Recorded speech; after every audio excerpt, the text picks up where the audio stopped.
So, guys, this is Grief. For those who know, we have done videos with him before, but I have never posted his stuff on the reaction channel. I think we may start doing it soon.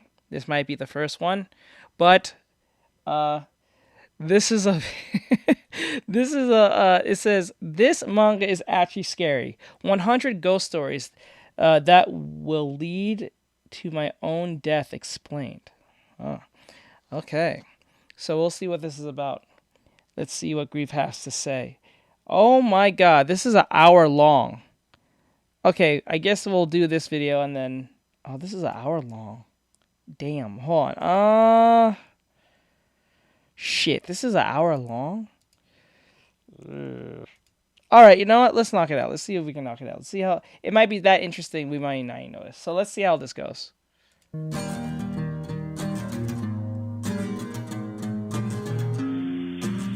Hello friends, this is Grief speaking. Today we're taking a look at 100 ghost stories that will lead to my own death. This manga has popped up on my radar over the last couple of years, and I finally took a look. I have to say, I was pleasantly surprised to find an amazing horror anthology series. These stories are disturbing, tragic, and clever. Honestly, I'm jealous of the author's talent for being able to consistently produce engaging and scary stories. On top of that, his art style is really creepy. Sometimes I can't tell if the disproportionate and non-symmetrical art is on purpose or not, but either way, that was a big hand. It adds an extra layer to the uncanny effect and is genuinely off-putting. Not only does this manga knock it out of the park as far as the ghost stories themselves, but there is a more subtle horror going on in between, surrounding the storyteller himself, a young boy named Yuma. As Yuma tells us the stories, you may notice some eerie things going on in his life in the background, and we'll start to understand why he's so obsessed with telling the 100 ghost stories in the first place. This is a huge video and we have a lot to get to, but before we do, I want to talk about today's sponsor. Today's video is sponsored by Zen Market, a proxy shopping service that lets you buy directly from Japanese online stores like you actually live there. You don't need to know Japanese and you don't need a Japanese address. Here's how it works. You can shop from almost any Japanese online store as long as the item is eligible for international shipping. It's especially easy with platforms like Rakuten, Amazon Japan, and Mercari directly integrated into Zen Market. Just find what you want, pay for the item, and then create your parcel. Once you receive your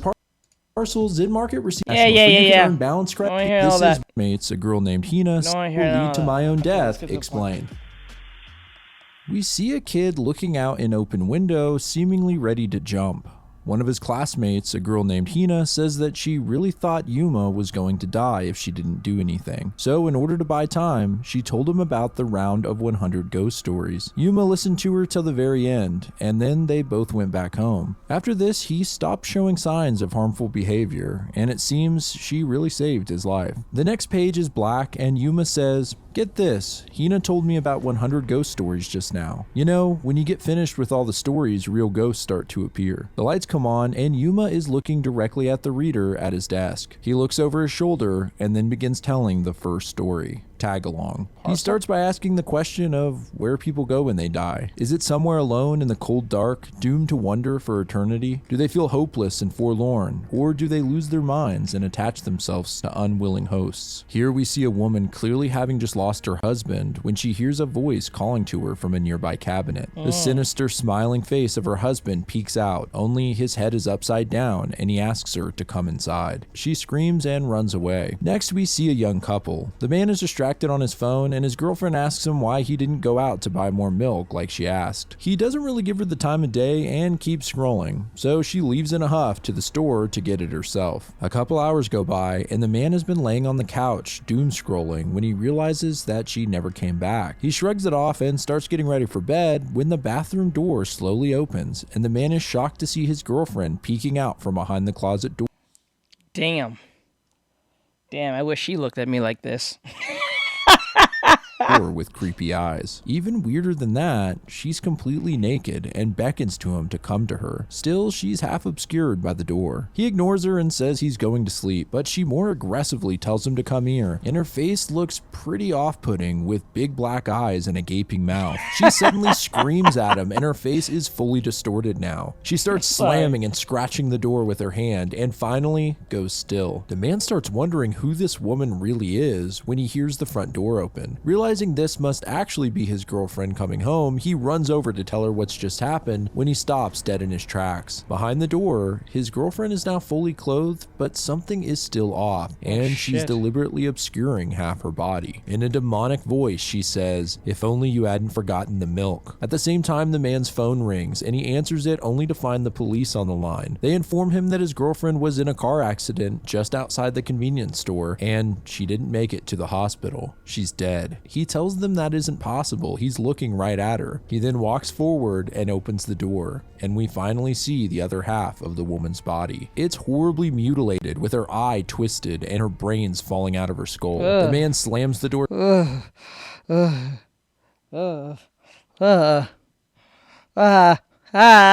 shut and locks it, then pushes his furniture in front of the balcony window. Feeling like he's blocked all entrances, he sits down in front of the fridge, breathing heavily. Just above his head, the freezer door creaks open, and the demented ghost of his dead girlfriend comes creeping out. That's where Yuma ends the story, and he shuts his desk lamp off, but then turns it back on shakily, saying he's gonna sleep with the lights on tonight. Story 2, dropped. On the second night, Yuma fumbles around his desk. It's unclear if he's putting a camera up or he's talking to some object. He said it's just a scratch. He said it's just a scratch. Either way, he begins. "'Tis a scratch!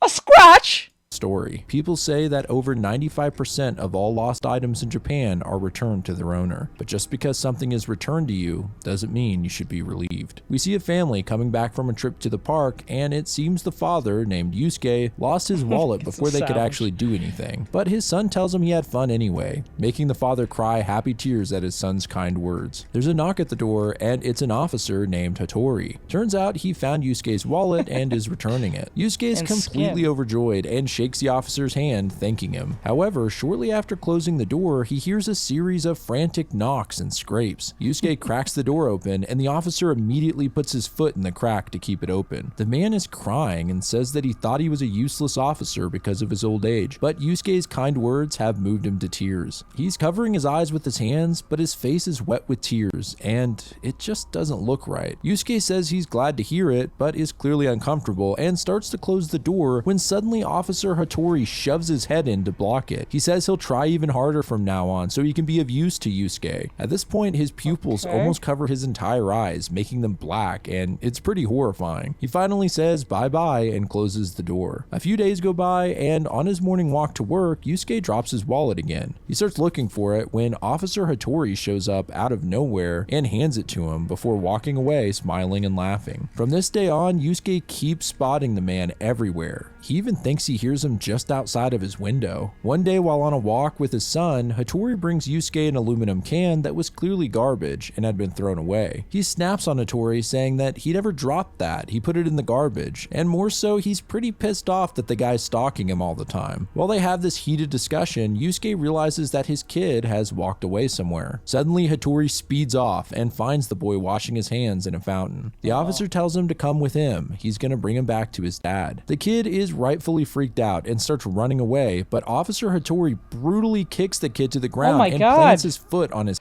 Oh my god! head. The boy cries for it's gonna bring him back to his dad. The kid is rightfully freaked out and starts running away, but Officer Hattori brutally Oh my god. Holy shit.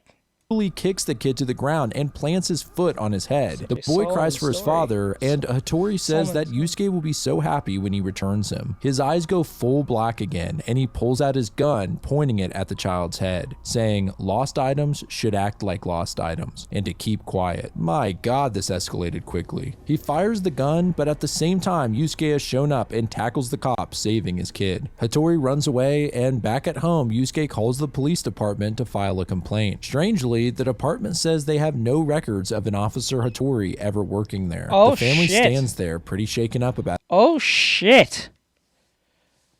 Oh shit. Uh-oh. everything, and behind them, under the kitchen table, we see the officer hunched over, holding a spoon that was likely dropped. Yuma ends the story there, and using a small patterned cloth, covers the camera.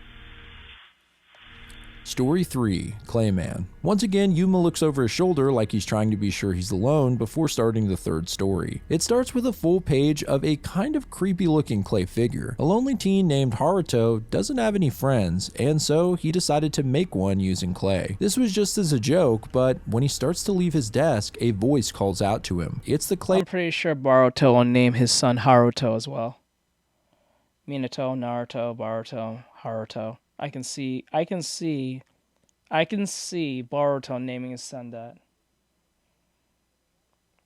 Time for the right left. Clayman, and he asks Haruto to spray some water on him before he cracks. Haruto does just that, and soon finds that he has a lovable little clay friend who can talk and move by itself. One day, Haruto comes into his room to find Clayman using his computer. God, that thing is so weird looking. Oh my god.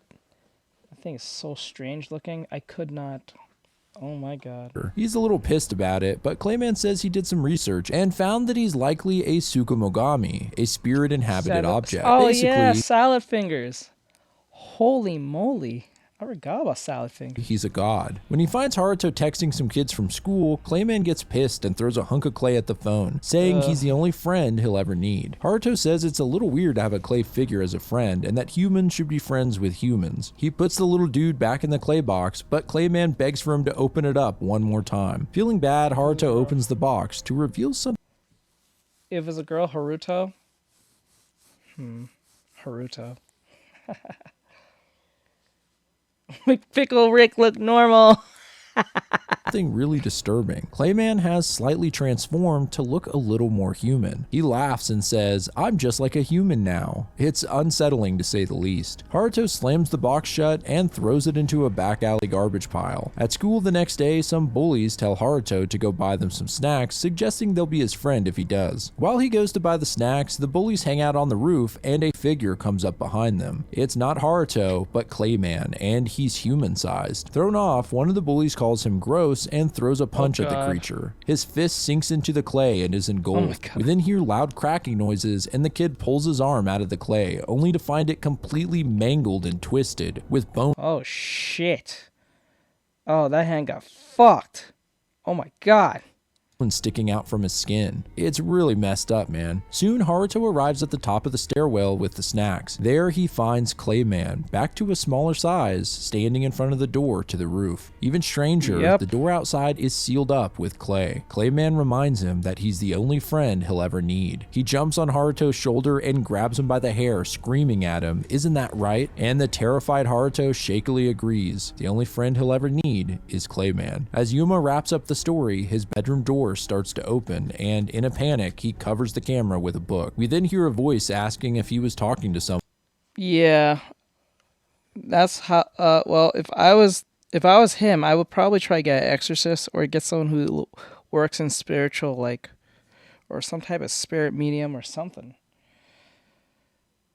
That'd be insane. And Yuma says he was just reading aloud. The door shuts and the chapter ends there. Well, that interaction was a little weird. Story 4, Package Delivered. Yuma's intro here is a little off. He says this is story number 4 and holds up 4 fingers, and then freezes looking at his hand before his body starts shaking all over. This is because 4 is considered an unlucky number in Japan, associated with death. Anyway, the story follows a young man named Suzuki who's running late for work. This is because he spent too much time on his hair. As he sprints out of his building, he wishes he had hair like his manager, dry and smooth. As he gets to the lobby, he notices one of the mailboxes, which has always been taped shut, has opened up. Even weirder, inside there seems to be human hair. Well, he doesn't have much time to question it and heads to the convenience store to start his shift. Here, he sees one of his coworkers who is obsessed with facial piercings. They have some playful banter where the guy offers Suzuki his piercings and he says, "Sure, I'll take them." In an instant, the piercings tear out of the guy's head and vanish, leaving bloody. Oh hell no! Fuck! That was not needed. Damn. Okay. Oh my god. Yeah, 4 is an unlucky number. Holes all over his face. It's actually pretty shocking because of how sudden it happens. Before they can even process what just happened, the assistant manager comes out from the back room and says that the manager was hospitalized this morning after being attacked by some psycho with hair clippers. That evening, Suzuki returns home and passes by the mailboxes in the lobby. He looks over at the strange open mailbox and sees Magneto something style. disturbing. It's full of facial piercings. The next day, on a shift at the store, Suzuki wonders if those piercings belong to his coworker, and if so, was the hair from his manager. As he thinks Fear Magneto. about this, the assistant manager comes out and asks what he thinks of her new nails, saying she bets he wishes he had nails like this. Jokingly, Suzuki says, yeah, he wishes he did. As you might expect at this point, the woman's nails tear off her fingers all the way down to the base. It's pretty disgusting. Suzuki returns to his apartment in a sweat and opens the mailbox. Inside, he finds a pile of bloody nails. This confirms his theory that the box is taking the things he says he wants. Feeling sick to his stomach, he feels he needs to seal it up somehow. He heads to the hardware store and grabs some super glue, and while there, runs into another one of his coworkers who he has a big crush on. She happens to be shopping with her husband, who's actually a nice guy, and offers to buy the glue for Suzuki. He asks if there's anything else he wants, and Suzuki can't help but have the thought, I want your wife. As soon as this crosses his mind, the woman seems to vanish. Suzuki freaks out and sprints all the way back to his apartment, afraid of what he's going to find. He slowly opens up the mailbox, and inside is the crying, severed head of his crush. Yuma ends the story there and pulls out what looks like a marker before saying sleep tight. What's the marker for? Well, maybe to mark off his calendar that we can see in the background.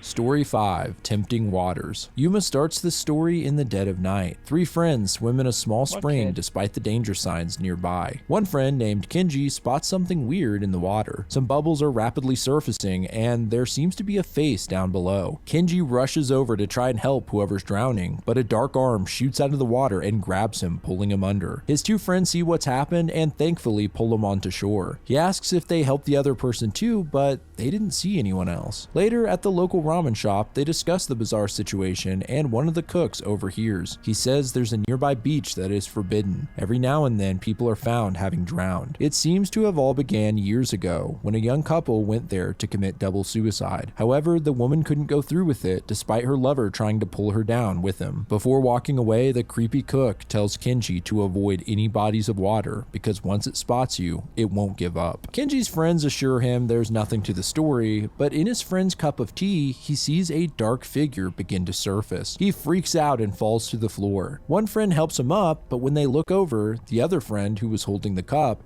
is now gone. In the parking lot, Kenji is spooked and suggests that maybe the water entity he saw grabbed her. His friend tells him to calm down and have a bottle of water. Of course, Kenji sees the dark figure on the surface of the water and smacks it out of his friend's hand. It falls to the ground, creating a puddle, and Kenji gets into his car, shutting the doors. In a splash, his friend is suddenly gone, taken into the freshly formed puddle. Panicking, Kenji drives off and hours pass. He's too afraid to leave the car because at least he knows there's no water inside. Realizing his friends are now dead, he can't help but break into tears and sobs into the steering wheel. He then hears a bubbling noise and looks down at the small puddle of his own tears, where a dark entity starts rising up. In the last panel, we simply see a splash from outside the car. Still in the dark, Yuma quietly ends the story and starts walking to his bed when he runs into his chair, causing a clatter. Shortly after, there's a knock and someone asks if Yuma is still awake. He says he just got up to use the bathroom and the chapter ends. Story 6, Lifeline. Instead of Yuma, we see his stuffed animal introducing the 6th story. I will warn you, this story for the most part is actually less disturbing than the others, but the ending is really messed up and pretty dark. It starts with a group of friends out for dinner. One of them claims to read palms, and she reads the palms of a man named Kajiwara and says that his lifeline is unusually short. She says that his future wife will outlive him by years. A woman at the table then says that she has a short lifeline as well, and comparing palms, they find them to be nearly the same. They joke that if they get married, they wouldn't miss each other for long. Well, what started as a joke turned into marriage, and soon a baby girl. They can't help but notice that their baby doesn't have a lifeline at all. Soon,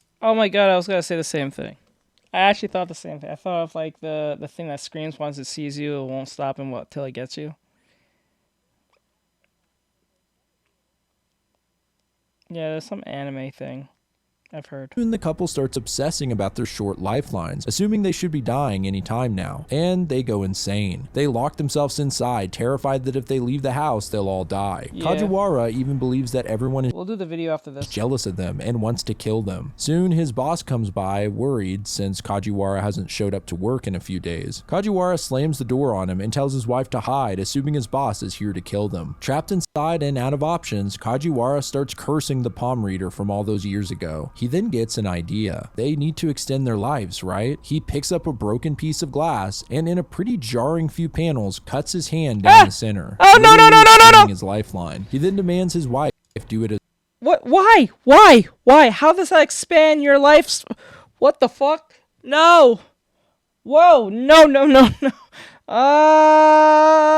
Bro. well. She refuses, but after a struggle, he does the same to her. Worst of all, he must do this for his baby as well. And this manga doesn't hold back at all. It actually shows him using the glass shard on his baby's hand. Outside, his boss has called the police, and eventually they break down the door and find a grisly sight. Kajiwara and his family dead on the couch from blood loss. Ironically, they did all die at the same time, but by their own doing. At the end of the story, the stuffed doll introduces himself as Umaken. Of course, this is just Yuma How does that extend your life? Your life. You just ended it. How does that extend? What the hell sense did that make? You just killed them for no reason. Up from under the table. Story 7, Con Artist. In this chapter, we don't actually see Yuma, but rather hear his voice coming from the floor. He says, "Do you ever just lay on the ground and pretend you're dead? I'm dead, so nothing in the world matters anymore. Isn't thinking like that fun?" Right. Anyway, let's get to the story. It starts with a series of messages on an answering machine. A young man is calling his mother and says that he's sorry if his voice sounds strange. He has a dry throat. More importantly, he's in big trouble and needs 2 million yen, but promises to pay it back. He'll send a friend over to collect the cash from her soon. Sure enough, we see a man in a suit show up to the house to collect the money. And though we don't see her, we can hear his elderly mother ask if her boy is going to be okay, before handing off an envelope full of cash. The man says her son will be just fine and walks away. Well, turns out that this is a con artist who preys on old people by pretending to be their kids in need of help. As he leaves the house, the neighbor spots him and says he'll have no luck finding anyone in that house. The woman who lived there passed away months ago. The con man finds this confusing as the supposedly dead woman just handed him a stack of cash. He double checks the envelope and finds it to be empty. And when he looks up at the house, it's empty as well. And there's even a for rent sign up. He sits at a park bench utterly baffled when he suddenly gets a call from the old woman he just scammed. It was all a genjutsu, bro. I refer to every supernatural encounter in these horror stories or horror films. I refer them as genjutsu. They're pretty much just another way of saying hallucinations or playing with it's a mind control type thing. I just refer to them as just genjutsus. I watch too much Naruto to know. So I was just every time I watch, ask my girlfriend, we'll be watching a horror movie, and then something's happening where their perception is being distorted. I just refer to it as a genjutsu. He picks it up only to hear the woman mutter the question, "Is my boy gonna be okay?" The man hangs up immediately and heads back to his apartment. When he arrives, he finds a letter in the door, signed by the old woman. He rips it up and heads inside, fully on edge. Then his phone starts ringing. He ignores it, but the person starts leaving messages on the machine. As you may have guessed, it's the old woman asking if her boy is gonna be okay. He rips the phone out of the wall, but next gets someone buzzing his apartment, causing him to destroy the buzzer. Some time passes and the man is afraid to leave. Outside, there's constant knocks on the door and the woman asking if her son will be okay. In order to drown her out, he puts on headphones with loud music, but suddenly he hears her voice in the headphones and screams. Next, we see an older man getting a call from his son. It's the con man. He tells his dad he's sorry and that he got reeled into a scam. His father berates him and says he's not bailing him out on this one. In tears, the man tries to tell his father that he was the scammer, but slowly his voice wavers and the father only hears the voice of an old woman asking if her boy is going to be okay. On the final page, we see the con artist hanging from the ceiling by his phone cord. Yuma ends the story still laying on the floor. He says the other good thing about it is that you can more easily hear the sounds of your house. As if to prove his point, he seems to hear a noise and gets up, quickly pretending to study. He says, "I'll be alright, see you tomorrow." What does he mean, I'll be alright? The subtle mystery of what's going on here is getting pretty interesting. Story 8, fight. Yuma is reluctant to tell another story as it's late, and he gets pretty scared at this time of night, but he finally decides to tell one anyway. A girl named Akari says she had a big fight with her friend Tomoko yesterday. On her way to school, she decides to stop by Tomoko's house and make up with her, but something is a little off. Right before Akari pushes the doorbell, the front door opens, and Tomoko's voice comes from inside, telling her not to push it. Akari starts to apologize and reaches for the door, but Tomoko tells her not to touch it and to keep her filthy hands off of it. Eventually, Tomoko just tells her to leave. Akari insists that they work this out and says she's not leaving until she sees her face. Finally, Tomoko slowly peeks her face out from the door. Oddly enough, her head pokes out at knee height, close to the ground. We get a detailed look, and her face is drenched in sweat and tears. She looks He gets backhanded. Where did that come from? completely distressed and says, "You saw my face, now get out of my sight." Akari assumes she's only acting this way because she's so upset and apologizes again. Tomoko smiles, but then suddenly shoots back into the house in a flash and the door slams shut. Akari wonders what her deal is and just heads off to school. When she arrives, she finds that the school is being evacuated and everyone is sent home on account of a gruesome killer that's on the loose. Akari considers this a good thing and is psyched to get a day off school. When she gets home, her mother is hysterical, saying, "Thank God you're alive, especially since you visit Tomoko's house every morning." She says that the slasher that's on the run was hiding inside of Tomoko's house. Akari, worried about her friend, heads over to her house to find it taped off and police everywhere. She asks one of the people nearby if the girl who lived in this house is okay, and they give her some disturbing news. Everyone in the house was killed. It was pretty gnarly too. To make sure no one could escape, the killer cut off all their legs. Apparently the daughter crawled all the way to the front door and almost made it out. Akari is in total shock. Thinking back on the conversation she had this morning with Tomoko, she realizes she wasn't really angry with her. She was trying to save her life. We now see the situation from Tomoko's perspective, sticking her head out of the door while her mutilated legs drag behind her. Pretty messed up. Yuma closes out the story and says it's time to go to bed. He seems to hear Okay, I understand that, but how? I'm confused. I understand that she was being murdered by a serial killer, but how did the school get word that there was a serial killing within the time when she was at home? How the fuck that? How did the school get word of that? That there was a murderer just out afoot on the same day as she's getting murdered. That's weird. a noise and sprints to his mattress, turning off the lights and hiding under the covers. From outside his door, we suddenly hear rapid footsteps and his door handle jiggles. Yeah, that's a weird one. That's a hard stretch. Frantically before finally the door swings open with an eerie force, and we see nothing but blackness on the other side. Okay, that was definitely the most outright freaky Yuma moment so far. What the hell is going on in his house? Story 9, The Other Side. Yuma sits at his desk saying that it's almost time for everyone to be coming back from school, when presumably one of his parents say that his friend Hina has come to see him. He says that he's not feeling well right now and lets out a couple of fake coughs and then continues into the story saying we should be okay. We see a teacher named Sakuma walk through the school halls, and he's clearly very popular with the students, who all greet him kindly as he walks by. He hears a commotion and finds a young kid being bullied. He puts a stop to it and has a chat with the kid named Akai in an empty classroom. Sakuma says that the kid should have said something. He could have kept those guys off his back. Akai then bluntly says that he wants to die, and Sakuma encourages him, saying he still has a lot of life to live and he shouldn't say such things. On a closer look, this kid doesn't look right. His face is mostly obscured by his hair, but his eyes are just off. He asks his teacher if he's ever lived in a house where you get beaten just for coughing. Do you go through the day dreading coming back from school because your parents will torture you? He then says from the moment he was born, his life has been torment, and he believes it'll never end. He screams out that he wants to move on to the other side and bashes his head on his desk. Sakuma says that it must have been tough holding all of that in, but Akai can depend on him. He won't allow his pupil to suffer like this. Akai thanks him and then asks for his help with something. He leads Sakuma to the mountain trail behind the school, saying that a lot of people take their lives out here. Sakuma says he better not be wanting his help with that, and Akai assures him that that's not it. Well, honestly, his request isn't much better than that. They get to a cliffside, and Akai says he wants to meet someone who's dead,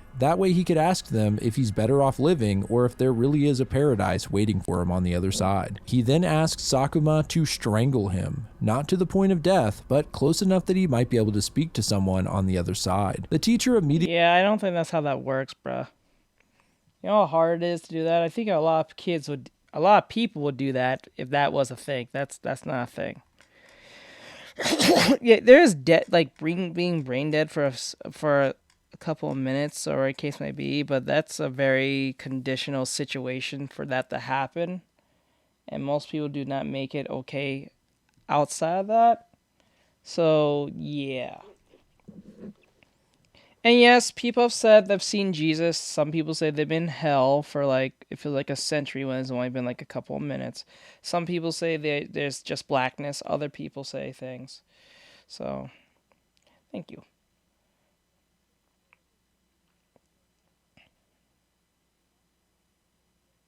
Yep. immediately refuses and starts walking away, saying that he can't participate in such crazy delusions. Yep. Akai then pulls out a box knife and says he can die and charges at him. Sakuma defends himself by punching the kid hard in the face, which sends him tumbling off the edge of the cliff. Sakuma cries out and looks down, only to see the kid's body. Sakuma defends himself by punching the kid hard in the face. Punch! He Falcon punched that motherfucker right off the ledge.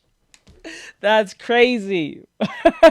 Which sends him tumbling off the edge of the cliff. Sakuma cries out and looks down, only to see the kid's body smashed into the ground. Strangely, he looks happy. Some time passes and Akai's death was ruled a suicide. The only silver lining is that maybe he can be at peace now. As Sakuma walks into his empty classroom, he hears a rustling and a figure appears outside the window. The ghost of Akai calls out for his sensei when many dark hands start grabbing him and pulling him back. His eyeless face turns to agony as he cries out for Sakuma not to come to this side. It's so much worse. And finally, blood sprays across the window. As Yuma ends the story, Hina suddenly walks into his room, asking him why he missed the parent visit at school today. He's completely thrown off seeing her and just says that he has a cold and doesn't want to spread it. She finally takes the hint and leaves. Story 10. Snails. Yuma crawls out of bed after hearing his alarm and half awake walks over to his desk to start the story. A man named Kimura wakes up in bed and looks a little unsettled as he clutches the left side of his head. He goes to see a doctor and tells him that he's been having this throbbing feeling deep inside his ear for the last 3 days. Now it feels like it's spreading through his head. The doctor says he'll take a look and has Kimura lay down. Using a light and some tweezers, the doc looks into Kimura's ears where he finds a slug.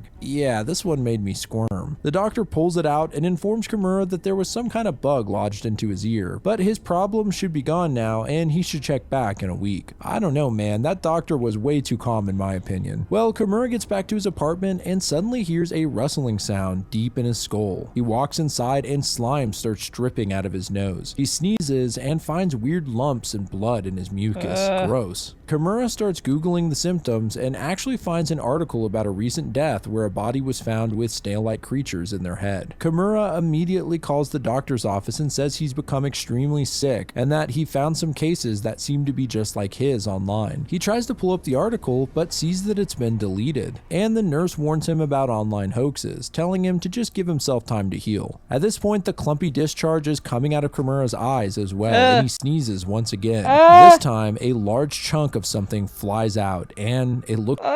Well, yeah, you should have a calm doctor, not one's being frantic. As a point. I don't think that's too much of a weird thing, especially if he's been around a bunch of sick people. At least it's not a centipede. Is that a Tokyo Ghoul reference I'm hearing? Yeah. Looks like brain matter. Disturbed and panicking, Kimura climbs out of his apartment while the mucus flows from his face. He sees his neighbor and asks her to call an ambulance, but she just looks scared and goes inside of her apartment. Kimura's head collapses onto the ground, and his face softens as his brains pour out of his mouth. A week passes and Kimura seems to be alive and entering his apartment, but we can't see his face. His neighbor sees him and looks absolutely horrified. Inside, he gets a call from the doctor checking in on him and seeing how he feels. He says says he's in tip-top shape, Ah! and we finally see his face, where there are dozens of snails poking out of his mouth, eyes, and ears, as if his head is the shell. Back at the doctor's office, we see that he and his nurse look exactly the same, as if they too are being consumed by the snails. Yuma finishes up the story as he gets ready, and someone yells for him to hurry up. He says goodbye and that he has a picnic to go to. Story 11, Mr. Poke. Yuma comes into his room soaking wet, saying he forgot his umbrella and had to run home in the rain. But that doesn't stop him from getting right into the 11th story. An office worker named Osawa is working late into the night and is the only person in the office. The ticking clock on the wall is driving him crazy, so he calls up the building security to see if they could remove it. The security guard says it's actually a good thing he has it up, otherwise it could be dangerous on account of Mr. Poke. Curious, Osawa bites, and the guard tells him the story of a businessman who worked in the building. After being only a couple of minutes late to an important meeting, he was fired, and that night he hung himself on the clock post outside the building. Since then, he appears around the building at night asking for the time. Osawa laughs it off, assuming he's just messing with him, but before he hangs up the phone, the guard warns him if Mr. Poke asks for the time, he needs to give the correct answer. Osawa gets back to work until he gets a call from someone asking him the time. He says 1:25 a.m. and the person hangs up. This is enough to really spook Osawa, but fear is a good motivator and he finishes up his work just before 2. Just as he's shutting down his computer, he hears a noise coming from the other side of the room. Why does that sound like a Five Nights at Freddy's thing? Like that sounds like an indie game, like a horror indie game. If the ghost comes near you, you must give it the right number. If you don't, well, you're on your own on that one. That sounds like something I heard from an indie game. Why does that sound like that?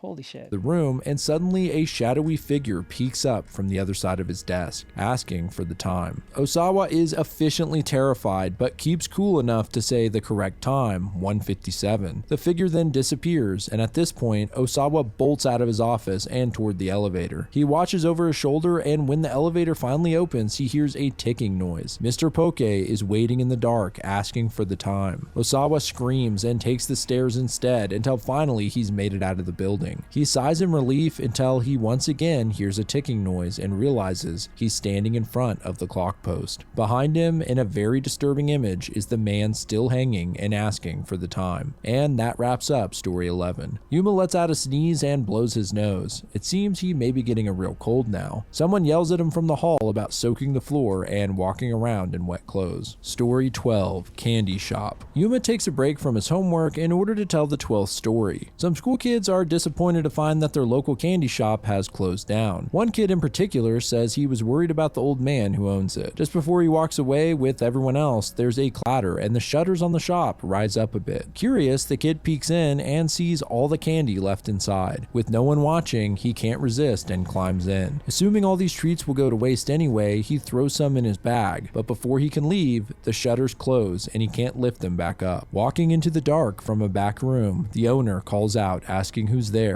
and soon the old man makes his way to the kid holding a power drill. For some reason, the boy says he's sorry, this was all a mistake, and the old man, his eyes bulging, simply asks the boy to follow him. I guess thinking he can get away with it, the boy zips his bag up without giving the candy back, and the candy man sits him down on a stool across from his desk. He's not mad at the kid and actually thanks him. He's been coming to his shop since he was a baby after all, and is touched that he stopped by the shop despite it being closed now. The boy is curious why it's closing exactly. The sign said it had something to do with the owner's health. But the old man says it isn't really his health. It's because of shoplifters. All he wanted was to run a store that kids dreamed of, but he can't make a living with all the theft. At this point, the kid is sweating, considering he just pocketed a few sweets himself. The old man seems a little crazy and says that if he could catch some of these thieves in the act, he would force them to eat a special candy he made from nails, glass, and dead bugs. My God. Holy shit.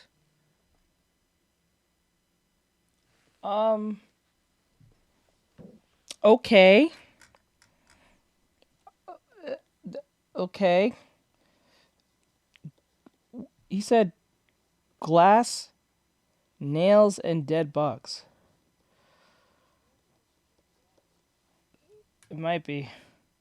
He takes it further by saying he'll make sure they never eat again by drilling holes through their mouths and stomachs, and we can even see 2 dummies that he was practicing on. I guess that explains the drill. His face all distorted, the old man asks if the kid knows who's doing it. Visibly scared now, he says no. Broken down into tears, the old man apologizes for keeping him so long. You're right, bro. I would say the same thing. My fault, OG. I ain't gonna piss you off. I'm sorry. He says that the kid can leave out the side door. Right before he leaves, the kid feels too much guilt and starts crying as he pulls the candy he took from his bag. He tells the man he's sorry and offers it back. Kinda reminds me of the scene at the end of Willy Wonka when Charlie returns the everlasting gobstopper, only this story goes a different direction. The old man thanks him for being honest, but says it's too bad he can't let him get away with it. He locks the door and pulls out his drill, pressing it to the boy's cheek. Outside the shop, we hear blood-curdling screams. Yuma finishes up the story and then gets back to his homework where he gets a perfect score on his practice test. Story 13. Normal household. The next day, Yuma shows how he scored 100% on the real test and is pretty pleased with himself. In the story, a father wakes up in the morning and talks about how he has the perfect life with a beautiful wife and honor student daughter. He grew up with relatives and all he wanted as a kid was to have a normal family. He says good morning to his daughter, but she just ignores him. He then demands his breakfast and his wife scrambles to get it ready. She finally places it down and the father is disgusted to see it's fish, saying he's grown to hate this meal. His daughter continues ignoring him and gets up to go to the bathroom when he fully snaps, raising a hand like he's about to hit her. She's frozen with fear, but her mother tells him to stop. He then demands that she at least apologize and slams his fist on the table. Like a child, he just repeatedly asks her to apologize over and over, and his erratic behavior is really unsettling. Finally, his wife says that something is wrong with him and that they've been meaning to talk about it, but he can't keep hitting them because they don't do exactly as he says. They're not his servants. She then asks for him to leave the house. This sets him off and he screams at them that he bought this house and that they can be the ones to leave. In fact, they shouldn't take anything either as it's all bought with his money. He even goes so far as to call them his playthings. Strangely, the daughter starts laughing and says, "See, Mom, we were right all along." Her mother says, "Yeah, I guess we were, though I feel a little guilty. I'd hoped we could have talked this out before it came to this." Like us, the father is really confused and then he suddenly spits up blood and starts coughing violently on the floor. The wife gladly says she poisoned his food, but he points out that he never ate it. Well, here's where it gets weird. She says she poisoned his fish yesterday and he should have been dead by nightfall, but instead he keeps showing up again and again, coming and going like nothing's wrong. His daughter yells at him to finally die. He can't stay in this house forever. They tell him to open the bathroom door and look inside, but he refuses, so finally his wife opens it. Inside is the father's dead, rotting corpse. It seems the poison finally kicked in while he was on the John and he's been dead this whole time. The man they've been talking to is his ghost. The story ends and someone comes to Yuma's door asking how he did on the test. Yuma says he got 100 points and holds up the test when a hand reaches in. Yuma flinches, but the hand simply ruffles his hair and leaves. At this point, there's definitely some weird shit going on, but it's all been way too vague to tell. Does he have a ghost in his house? Maybe he said the answer is to give more fish. An abusive parent? I have no idea. Story 14. Good morning. The chapter opens with Yuma talking to someone in his room, though they're obscured by the stuffed animal. It turns out to be Hina, and Yuma says he wants to hear more of the ghost stories she told him at school. He looks over at his desk and says, "Let's go ahead with the 14th story," which confuses Hina, but she shrugs it off and starts to tell it. This one is pretty short. A student seems distressed about his classmate Kaneko greeting everyone as they enter the classroom. That's because Kaneko died a week ago, and he seems to be the only one who can see her ghost. As a punishment, Kaneko was instructed by the teacher to greet every student as they entered the class until she got someone to greet her back. But the kids thought it was funny not to respond to her at all. Still, she felt it her duty to do it every day. Then one day she was hit by a car and killed. Now her ghost hasn't been able to move on. Finally, the student greets her back, weirding out the rest of the class who don't see her, but it seems her spirit can now move on. After finishing the story, Hina says she'd like to hear one from Yuma, and he says that he'll tell her one tomorrow. He says she can come over whenever she likes, but she needs to ask permission first. From who, she wonders. But before Yuma answers, the 5 o'clock chime goes off, and he says she needs to leave. Story 15.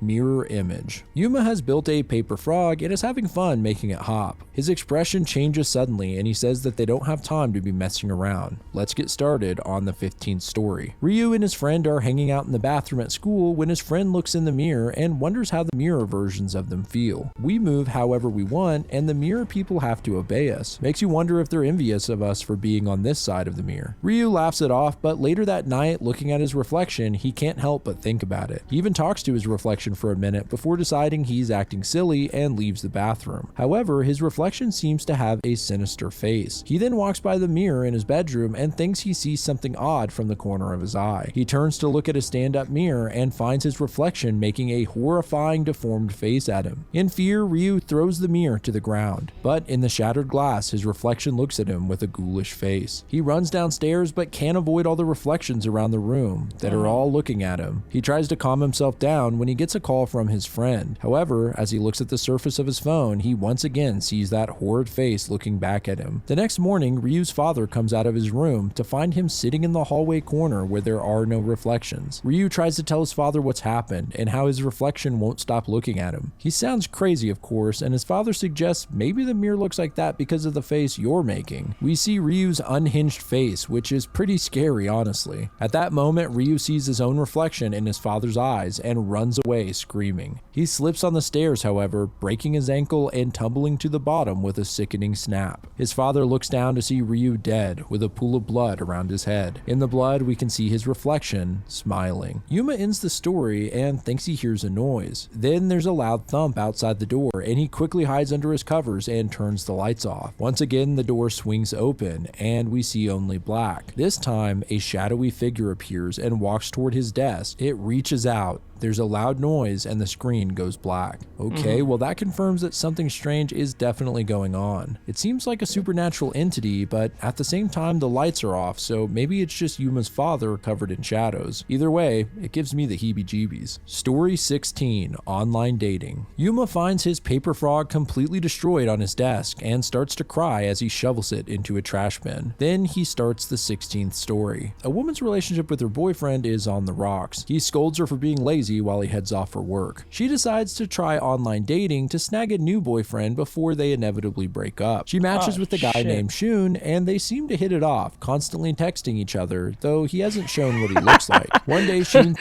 Boy, you better still not be happy. Oh, we heard that one before. thinks it'd be fun to tell each other ghost stories. His story is about an unhappy man who had 3 previous girlfriends that all broke up with him and ghosted him. It wasn't the fact they broke up with him that made the man sad. It was that they all were dating other men behind his back first. Ever since then, whenever the man was longing to meet the women he had dated, he went to the mountains to see them. Shun ends the story by saying he is that man. Pretty creepy, and what's with that ending? Shun reminds her it's just a ghost story, but still the woman is pretty freaked out and stops talking to him. A few days later, while at the grocery store, the woman gets a message from Shun asking why she stopped replying. He then says he's going to meet her face to face, seeing that she's in range. Startled, the woman sees there's a spot on the app that shows your match's range. Well, that's a creepy feature. Anyway, Shun is only 300 meters away. The woman breaks into a cold sweat and drops her groceries, running out of the store. All the while, Shun is getting closer and closer, and she's terrified he could be any guy she's passing. Stopping to catch her breath, a large hand grabs her shoulder, and she turns to see a large, sweaty man looking at her. She screams and runs away, but the guy was only trying to give her her handkerchief, which she dropped. Making it back to her apartment, she locks the door, but when she looks at her phone, she sees that Shun is only 10 meters away. Footsteps are heard just outside, and the door is slowly unlocked and opened. But it's just the woman's actual boyfriend, looking puzzled by her stunned appearance. She lets out a sigh of relief and gets another message from Shun. He says, "At least see what I look like and then decide to go out with me," and sends her his social media profile. She opens it and is surprised to see her actual boyfriend Kyosuke's profile. As she stares at her phone confused, we see her boyfriend behind her holding his phone and staring at her. I can't tell if her boyfriend knew it was her the whole time or not. He looked confused in the final panel, but if you look at his bag, he seems to have rope and some other suspicious items. I think when he said he met the girls he dated at the mountain, he meant their buried corpses. The story ends, and with tears in his eyes, Yuma starts putting books back. Oh my god. like I knew it was the boyfriend, but I thought he knew. I guess he didn't know. That's the actual twist. He didn't know. Holy shit, that's crazy.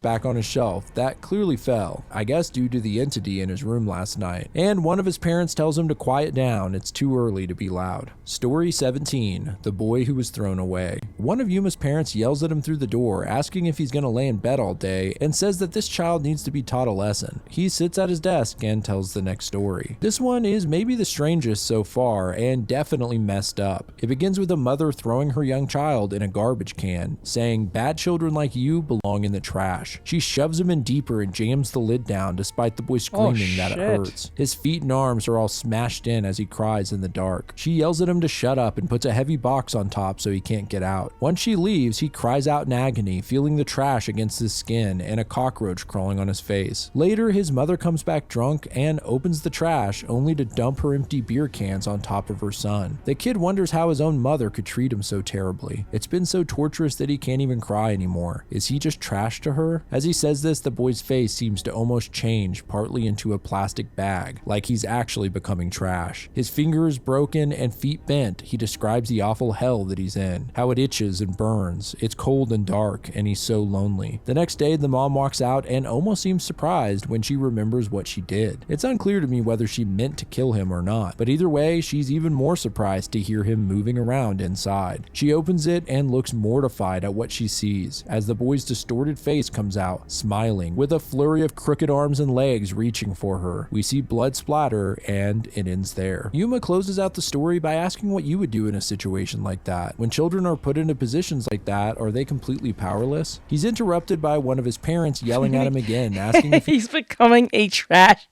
beast. Okay, that's a good one.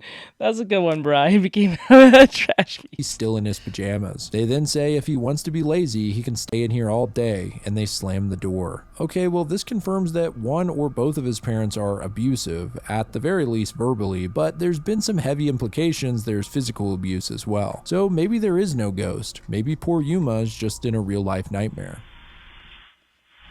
Story 18. Clean gum. Yuma is looking out his window into the dead of night when he assures us not to worry. He'll take his time with it. The story starts with a strange panel of a guy obnoxiously chewing gum. His name is Yamada, and his coworker Shiki asks about the gum that he's been chewing lately. Yamada tells him something bizarre. Chewing this gum will let you relive any memory you want. He asks Shiki to think of a memory he'd want to relive and write it down on a strip of gum before chewing it. Shiki goes along with this for the sake of amusement, but once the gum enters his mouth, he's suddenly taken back to the moment he proposed to his wife, fully reliving it as if he's actually there. His wife says yes, and they cry tears of joy, but soon she fades from his arms and everything goes blank. He snaps back to reality in the break room and says it's gone, but doesn't know what is gone exactly. Yamada then informs him that as the flavor of the gum fades, so does the memory, and the really messed up part is that The question is, who is the worst abuser? It's composed of bungee and gum.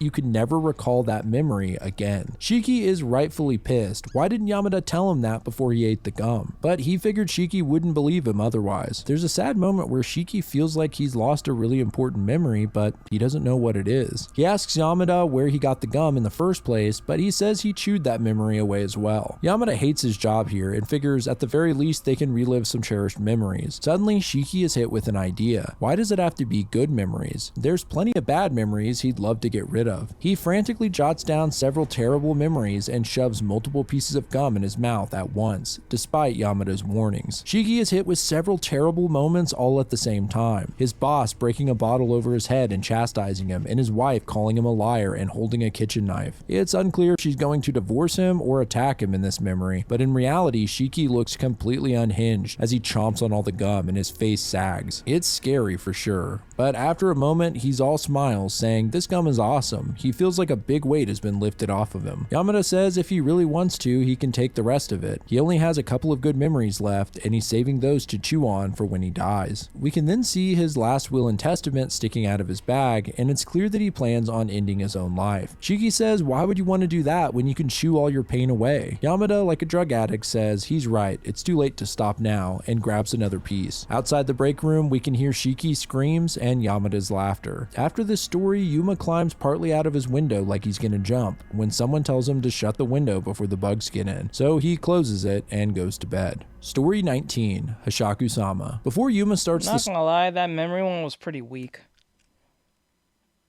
I feel that one was extremely weak compared to all the rest. Story, he pulls a test out of his bag, and we can see that he's done poorly. He shoves it back in, looking worried, and then begins the tale. The story starts ominously enough with a tall woman looking over a schoolyard fence. A boy notices she's dropped her hat and kindly walks over to hand it to her. Once he does, the woman lets out a strange laugh and grabs his face with her oversized hands. His classmates tell him to get away from there, and she vanishes. They then tell him the story of Hashaku-sama, a monster in the form of an insanely tall woman who has a weird laugh and can mimic others' voices. They say if Hashaku-sama takes a liking to you, she'll haunt you till you die. The boy argues that she wasn't that tall, but they remind him that on the other side of that fence is a steep slope nearly 2 meters to the ground. Class starts and the kid is sufficiently scared. Outside, the rain picks up, and amongst the raindrops, he starts hearing something that reminds him of the woman's weird laugh. The laugh becomes more and more pronounced until finally he asks if he can go to the nurse's office. The teacher asks if he needs someone to go with him, but before the boy can say yes, he hears his own voice reply, "No, I'm fine." The teacher shuts the door and the kid makes his way through the eerie dark halls, all the while hearing the laughter and seeing tall shadows outside the window. Might be right. When he finally makes it to the nurse's office, he asks if he can go home, but soon the voice of another child comes from the hall. The nurse goes to take a look, and the kid sits scared in the hospital bed behind the curtain. The nurse's voice begins speaking to him, calling him a bad boy.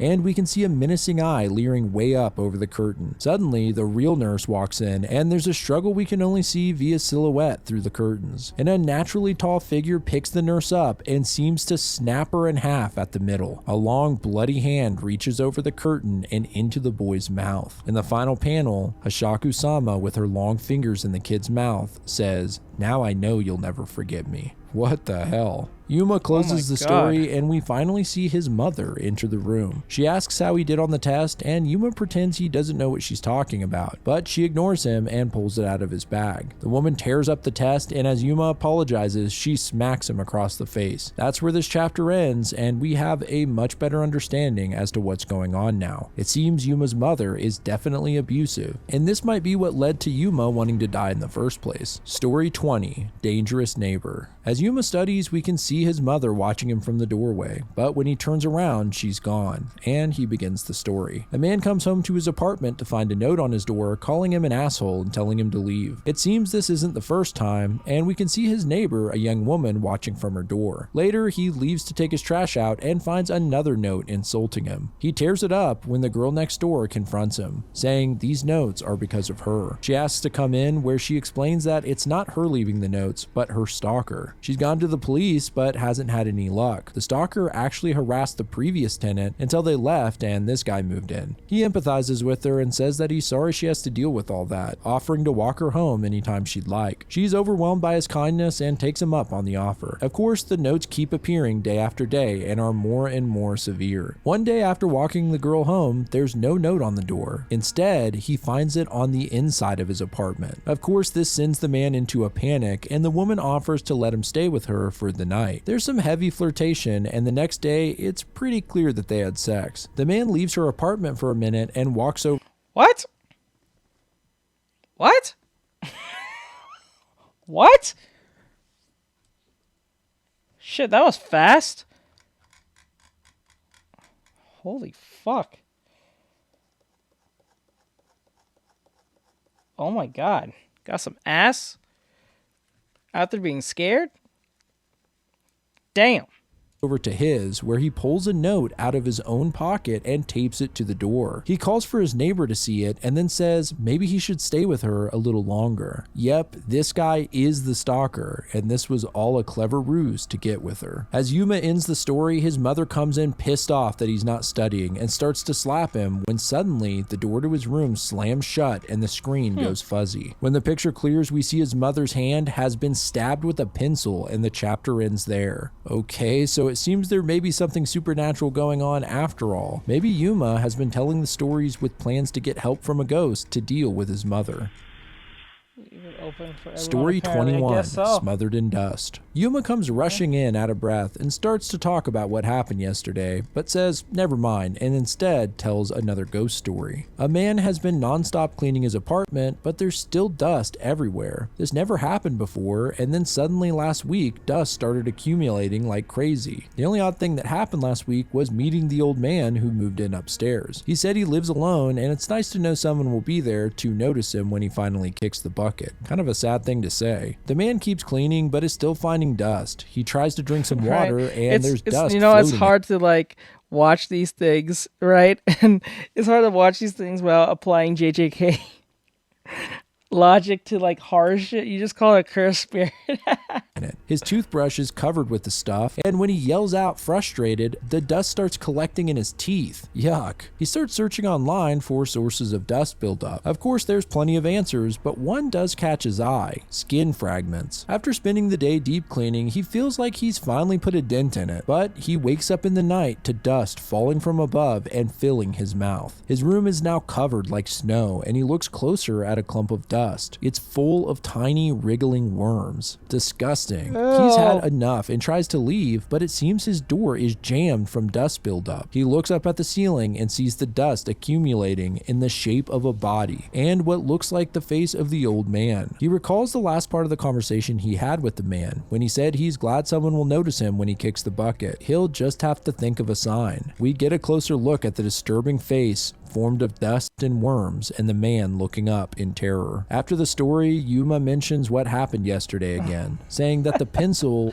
it sure looked like it hurt. He stops and looks back. The vibrant frizzle, the cursed tool. Where we can hear someone crying out from the hall in pain. Yuma says it hurt for him too. Story 22, Pretend Not to Notice. Yuma says it's Friday and he'll be here soon, so let's get going with the story. I wonder who he is. Anyway, a little boy and his mother are walking down the street when they pass a strange humanoid creature. The boy says that ever since he was little, he's seen grotesque monsters that no one else could see. He learned that his grandmother could also see these monsters, and she told him the best way to deal with them is to Interesting cursed tool. pretend that they're not there. These things were never human, and paying attention to them gives them strength. The monsters stand around them staring, but slowly they fade away. Following his grandma's advice, the boy grows up, and though he sees the creatures regularly, ignoring them does the trick. Now a teenager, the kid takes a girl to they just took the idea from that. Oh, I don't know if this was taken from the idea. I don't know which one came first. Probably this came first, but like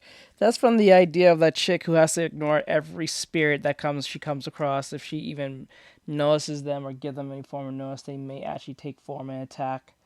So they could be like closely up in your impersonal space. It could be any type of spirit. It could be a monster, a doggy, but usually they're very grotesque looking. Sometimes it could be a straight up pervert who's been like dead and he's very like, you know, fucking crazy looking. Yeah, that's where that's from, I think. The movies when he's annoyed about the tall person blocking his view. His girlfriend has no idea what he's talking about, and he realizes too late that it's one of the creatures, and he just gave it some attention. It looks like a huge woman with a stretched out body, and it suddenly rips its own head off. He runs out of the theater to his grandma's house, which is filled with the creatures. She calms him down, and they slowly disappear once again. Eventually, his grandmother died, and while mourning his loss, one of the creatures appears wearing the grandma's face. For a moment, he's excited and then realizes it's a trick, and the creature rips his grandma's face in half. He looks away at first, but then, enraged, he starts to attack the creature. Of course, yeah, that's right. That's right. Attack that bitch. Attack the cursed spirit. Hey, you're gonna do this to me. We're gonna throw hands. We're throwing hands. We're throwing hands today. I'm tired of this shit. Let's see where this goes. Oh, might as well. Let's see where this goes. Only draws more creatures in, and soon he's surrounded. Yuma turns the lights out and runs towards the bed, but is stopped by the shadowy figure from before, who grabs him and yells at him, "You hurt your stepmother, didn't you?" He demands that Yuma apologize as he grabs him by the neck and drags the boy out of the room. Okay, well, this gives us a lot more information. It seems the shadow is not a ghost, but Yuma's father, and the woman is actually his stepmom. It's sad to think that Yuma being so scared in his house isn't because of the supernatural, but rather his terrifying abusive father. Story 23, Mary. So like your stepmom can slap you? Your stepmom's allowed to slap you? Hmm. I don't approve of that. I don't approve of that at all. That no. No, I think that's extremely inappropriate.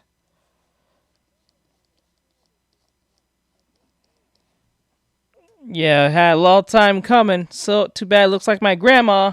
Around. Yuma sits silently for a moment and we can see bruises all over his arms. Then he starts the next story. A father and his young girl stop by a carousel where she asks for one last ride. He tells her it's okay, and so excited, she runs to climb up on a horse, but slips. Though we don't see what happens, we can hear a terrible bang, and it seems that the fall was fatal. It jumps ahead a little, and we now see the father in mourning and drinking heavily. Finally, he decides to pay his respects to his daughter by leaving flowers at the carousel, which is now out of commission. When he arrives, he notices something strange, one of the horses crumbling. He walks onto the platform when it starts spinning and eerie music plays. For a moment, he thinks he sees his daughter running amongst the horses, and it starts spinning faster. Soon, he sees the dark shadow of his daughter riding a horse, and with a demented face, she tells him to get out. He apologizes to her for being careless and letting her die that day, but soon the faces of the horses morph into unsettling humanoid shapes, and they all shout at him to get out. He then trips on a crack and tumbles off the platform, landing against the railing as the entire thing collapses. A maintenance worker sees him and pulls him out, saying he's lucky he didn't just die. This thing has been on the brink of collapse for a while now. Looking at the wreckage, the father realizes his daughter was just trying to save his life. As Yuma finishes the story, his mother peeks into the room, wondering why he's talking to himself. He walks toward her and apologizes for stabbing her hand, but she just screams at him to stay away. She then seemingly talks to her husband, telling him that something is wrong with the boy and that she believes something's in there with him. Yuma simply smiles and says goodnight.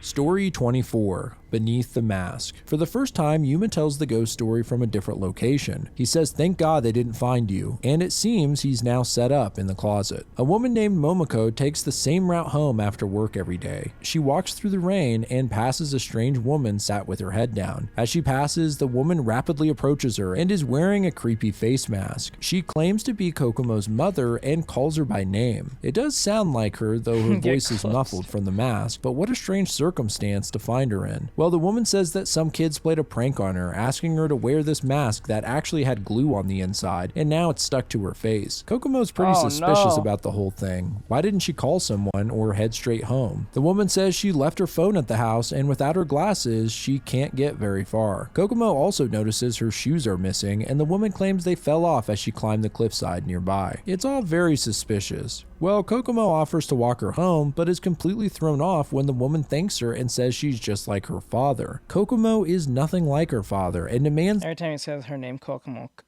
what is it goes? It goes like, Kokomo, we'll get there fast and we're gonna take it slow. That we wanna go. We go to Kokomo. I keep hearing that name. that the woman say her father's name. Now she really starts to question the whole thing. Who is this woman? The woman grabs her and tells her to calm down, but Kokomo is starting to freak out, noticing how wrinkly and veiny the woman's hands are. Her mother's hands aren't like that, are they? Finally, she starts trying to pull the mask off to see if it really is her mom, and the woman is clearly in pain. She trips and goes falling off the side of the cliff. Kokomo looks down and doesn't see anything, and gets the idea that she can just call her mother's phone. Her father picks up and confirms that her mom did leave the phone here. He asks if Kokomo knows where she's gone to, and at the bottom of the cliff, we see her dead mother bleeding out from the mask. As the story finishes, Yuma's mom opens the closet door and drops some food on the floor before slamming it. Seems that this is some kind of punishment. Story 25. The Boastful Old Woman. Outside the closet, Yuma hears the doorbell ring and footsteps move across the house. This buys him some time to tell the next story. A little boy and girl walk home from school when they pass a really creepy old lady outside her house in a wheelchair. Her eyes and mouth are all blacked out. I can't tell if it's because she's missing her eyes and teeth or her wrinkly skin just obscures them. The boy tells the girl not to pay attention to her. She just sits there all day waiting for people to talk to her. The old lady hears them and says she doesn't just sit here all day. In fact, every day she goes wherever she wants, insisting that she even went to Mount Fiji yesterday. The girl argues that's impossible, and the boy tells her not to engage with the lady and that there are rumors that she kidnaps kids. They start walking away when the old woman starts listing items: a heart-shaped clock, a white teddy bear, and star pattern curtains. These all happen to be features of the little girl's room. Freaked out, she asks how the old woman knows about that stuff, and the lady says she followed her home the other day. The little girl yells at her that she's making this all up. There's no way she could have done that in her condition, but the old woman reveals how. She says she uses astral projection, a technique to remove the soul from the body. You can then travel wherever you want. That night, the girl tries it herself, and remarkably, it works. Her soul leaves her body, and she flies to the old woman's house to tell her that she's done it. Here, she finds the old woman is outside of her body as well, and she's surprised. None of the other children, she's told, have been able to do this. They go back to the girl's room to look at her body, and the old woman tells the girl she should have never left her body. I was just going to say this cursed spirit has the ability to give people the ability. I was just going to say this cursed spirit has the ability to give her victims, especially children, the ability to astral project as a way of letting them know how she knows items in the room for them to astral project so she can eat them or take them away. Yes, she did. Body out in the open like this. Otherwise, someone could steal it. As she says this, she reaches into the girl's body and her spirit seems to fuse with it. The next day, the little girl and boy are walking to school when they pass the old woman, who looks at the girl and sadly says, "Give it back." The little girl tells the boy she's just an old liar, and they walk away smiling. It seems the old woman has snatched the little girl's body, forcing the little girl to live in an old, dying body. The story ends, and the doorbell rings several more times until finally Yuma's stepmom answers it. It looks like Hina stopped by to drop off some homework for Yuma, and hearing her voice, Yuma yells out and starts clawing and pounding on the closet door. Hina clearly hears him calling out, and his mother, playing it off, says she'll go get him. And that is the end of chapter 25. Well, guys, that's the first 25. Go back. I'm sorry. I am so confused. What just happened? Woman who looks at the girl and sadly says, "Give it back." The little girl tells the boy she's just an old liar, and they walk away smiling. It seems the old woman has snatched the little girl's body, forcing the little girl to live in an old, dying body. The story ends, and the doorbell rings several more times until finally Yuma's stepmom answers it. It looks like Hina stopped by to drop off some homework for Yuma, and hearing her voice, Yuma yells out and starts clawing and pounding on the closet door. Hina clearly hears him calling out, and his mother, playing it off, says she'll go get him. And that is the end of chapter 25. Well, guys, that's the first 25 stories, and that's where I'm going to have to stop for today. But don't worry, I'll be going through the rest soon. What do you guys think of this series, and what story do you find actually scary or particularly interesting? I really thought the Dangerous Neighbor story was great because it was pretty clever, and maybe it was obvious, but I didn't actually see the twist coming. The fight story was great as well. The idea of talking to someone who's in a horrific situation and having no idea until after the fact is pretty creepy. Anyway, shout out to Kill Me Katie, as always, for the intro and outro music, which is likely playing right now. And if you want to see your art at the end of my videos, email me a submission to the address below with a name or social media handle. But I appreciate you guys watching at all. This is Grease speaking. Goodbye, friends. Nice.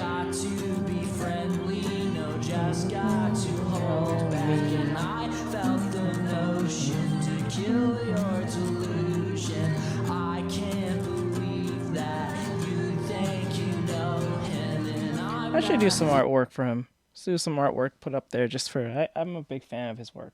So with that said, like, subscribe, share, follow, and comment. You guys enjoyed Grief here and his whole explanation of these stories. Hope you enjoyed this. This will be on the reacting channel. I don't think I'm going to edit this one because it's an hour long, and I really don't think anyone's going to watch me do an hour-long video, even though hour-long videos are very rare to be watched unless the subject matter is something insane. So what I'm going to do is probably repost this up on the reacting channel with no